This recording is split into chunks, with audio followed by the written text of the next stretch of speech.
There are places on this planet that test your very soul, places that push you to the edge. The Three Drangaviti Lighthouse is one of them. It sits alone, perched on a jagged spike of rock, miles off the southern coast of Iceland. They call it the world's most dangerous lighthouse, for a reason. It's a tiny speck in the vast churning North Atlantic Ocean. One wrong step, and you're gone. The waves here are monsters crashing against the cliffs with unbelievable force. Getting there is a mission. Staying there is a test of survival. This isn't a holiday. This is a battle against the elements. My journey began with a simple idea: to face one of the most isolated man-made structures on Earth. The lighthouse is a legend.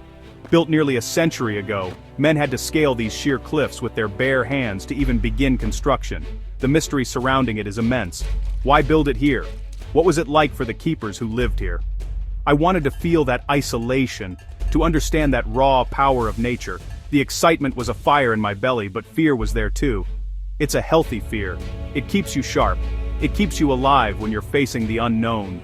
The plan was simple: fly to Iceland, get a helicopter, and land on a platform no bigger than a dining table.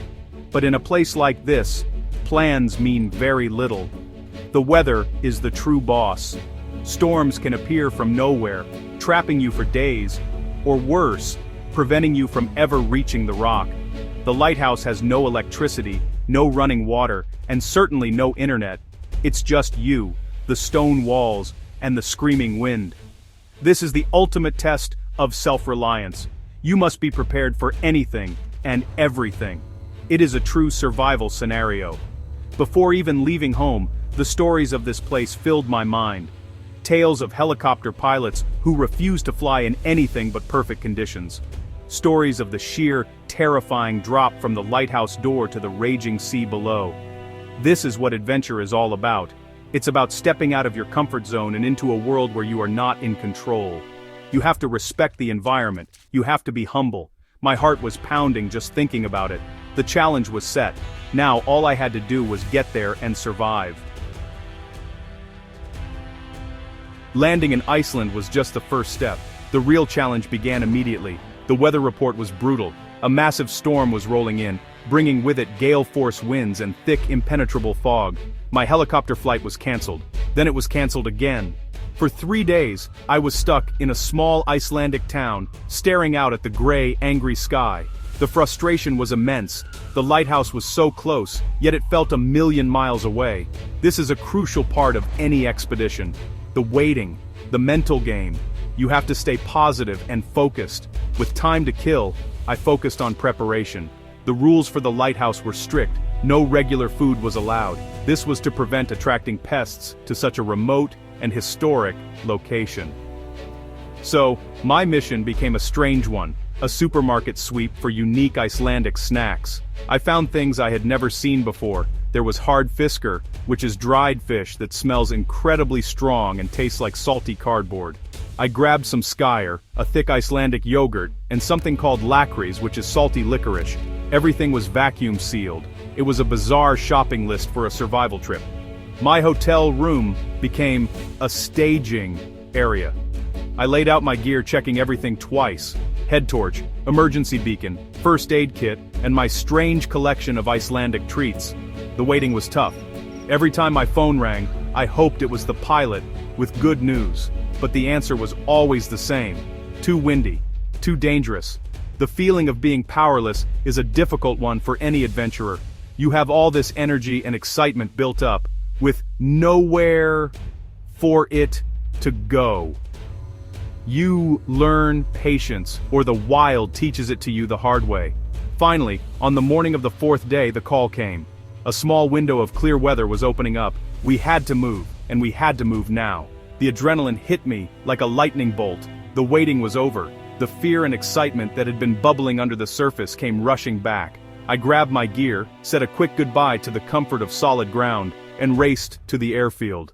The mission was back on. My strange Icelandic snacks and I were finally on our way to the rock. At the airfield, I met my pilot, a seasoned Icelander named Gunnar. He had a calm confidence that was incredibly reassuring. He looked me in the eye and said, "The wind is still strong. The landing will be tricky. Listen to my every word. There was no room for error.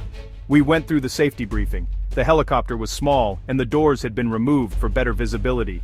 As the rotors began to spin, the noise was deafening. My heart hammered against my ribs. This was it. The point of no return. We were about to fly into the heart of the storm's aftermath. Lifting off the ground, the world fell away beneath us. The rugged Icelandic coastline looked like something from another planet. Black sand beaches met with jagged lava fields. But as we headed out over the ocean, the scale of the waves was terrifying. Even from hundreds of feet in the air, you could see the power of the water. The helicopter bucked and swayed in the wind. It felt like being in a toy boat in a massive bathtub. Gunnar was a master, his hands steady on the controls, his eyes constantly scanning the horizon and the instruments. Then, I saw it. A tiny black needle sticking out of the frothing sea. The Three Drangaviti Lighthouse. It looked impossibly small, impossibly fragile. As we got closer, the challenge became clear.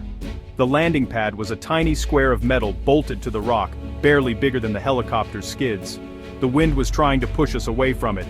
Gunnar circled the rock once, then twice, judging the gusts. He shouted over the headset, "When we touch down, you get out fast! Do not wait!" The tension was electric. This was the most dangerous part of the mission. On the final approach, the helicopter dipped and swerved. I could see the sheer drop just inches from where we needed to land. My hand was on my bag, ready to jump. The skids touched the metal platform with a loud clang. "Go, go, go," Gunnar yelled. I didn't hesitate. I unbuckled, grabbed my gear, and scrambled out onto the platform, crouching low to avoid the rotor blades. Just as quickly as we had arrived, the helicopter lifted off, its sound fading into the roar of the wind and waves. And then, silence. I was alone. The first thing that hit me was the sheer, raw power of my surroundings. The wind howled like a hungry wolf, trying to tear me from my footing. Below me, the Atlantic Ocean smashed itself into a white, frothing rage against the black cliffs. The drop was dizzying, a straight line down to the churning chaos. This wasn't just a view, it was an experience that vibrated through your entire body. I was a tiny human speck on a giant's tooth. The feeling was a potent mix of terror and absolute awe. This was nature in its purest, most untamed form. The rock was not just home to the lighthouse, it was a bustling bird city. Thousands of puffins, guillemots, and gulls nested on every available ledge. As I moved towards the lighthouse door, they took to the air in a massive, swirling cloud, their cries mixing with the wind. But they had a strange defense mechanism. The seagulls in particular would projectile vomit a foul-smelling fishy substance as a warning. It was disgusting, but also strangely funny. Here I was, on the world's most dangerous lighthouse, dodging birdsick. Survival has its less glamorous moments, that's for sure. Inside, the lighthouse was a time capsule. It was Spartan and functional. A small kitchen area, a couple of simple bunk beds, and a spiral staircase leading up to the lamp room. There was no warmth, no modern comfort. Exploring the small space, I found a visitor's logbook filled with entries from the maintenance crews who visited a few times a year. I also found a forgotten packet of Icelandic snacks from a previous visit, probably years old. It was a small reminder that others had faced this same isolation before me. I felt a connection to those hardy souls. As night fell, the experience changed. The world outside the thick glass of the lamp room became a void of blackness and noise.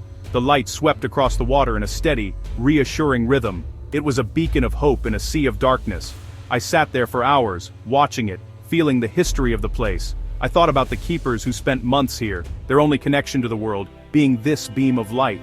It was a profound lesson in solitude and purpose. I was completely cut off from the world, yet I had never felt more alive. Surviving 24 hours on that rock taught me more than I could have imagined. It taught me that fear is not your enemy, it's a compass. It points you towards the things that will test you and make you stronger. Standing on that ledge, with the wind trying to throw me into the sea, I had to control my fear. I had to turn it into focus. You breathe, you assess the risk, you take one careful step at a time. That is how you move forward, not just on a cliff edge, but in life. Courage isn't the absence of fear, it's acting in spite of it. The isolation was also a powerful teacher. In our modern world, we are never truly alone. Our phones are always buzzing, connecting us to everything and everyone. Being on that lighthouse, with no signal, no internet, was like hitting a reset button for the mind. The only sounds were the wind, the waves, and the birds. It forces you to be present, to live entirely in the moment. You find a different kind of connection, a connection to yourself, and to the raw, unfiltered power of the natural world. It's a clarity that is hard to find anywhere else.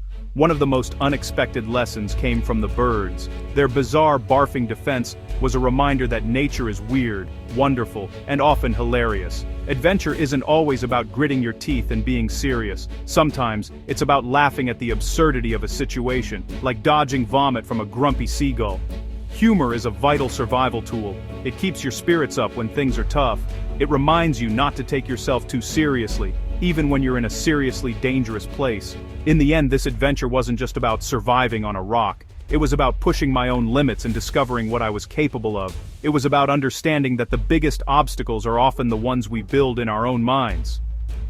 The world is full of incredible, challenging, and beautiful places like the Lighthouse Lighthouse. They call to us, daring us to be brave.